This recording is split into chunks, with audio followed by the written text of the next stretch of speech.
വാർത്തകൾ വിശദമായി. വെഞ്ഞാറമൂട്ടിലെ അരുംകൊലയിൽ ഞെട്ടി കേരളം.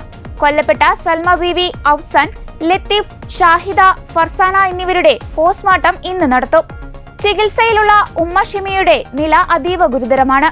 പ്രതി അഫ്ഫാന്റെ മൊഴി ഇന്നലെ മജിസ്ട്രേറ്റ് രേഖപ്പെടുത്തിയിരുന്നു. തിരുവനന്തപുരം മെഡിക്കൽ കോളേജ് ആശുപത്രിയിൽ വെച്ചാണ് മൊഴി രേഖപ്പെടുത്തിയത്. കൊലപാതകം നടന്ന വീടുകൾ 3 പോലീസ് സ്റ്റേഷൻ പരിധിയിലായിട്ടാണ്.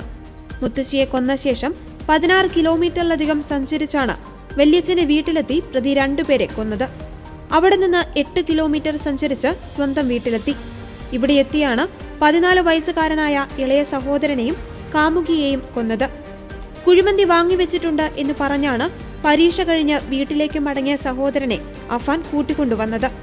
പെൺസുഹൃത്തായ ഫർസാനയെ അഫാൻ തന്നെ വീട്ടിലേക്ക് വിളിച്ചു വരുത്തുകയായിരുന്നു. വീട്ടിൽ വെച്ച് പ്രതി അഫാന്റെ ഉമ്മ ഷെമിയെയും ചുറ്റിക കൊണ്ട് തലക്കടിച്ചു. കൊലപാതകങ്ങൾ ആസൂത്രിതമാണെന്ന് പോലീസ് പറഞ്ഞു.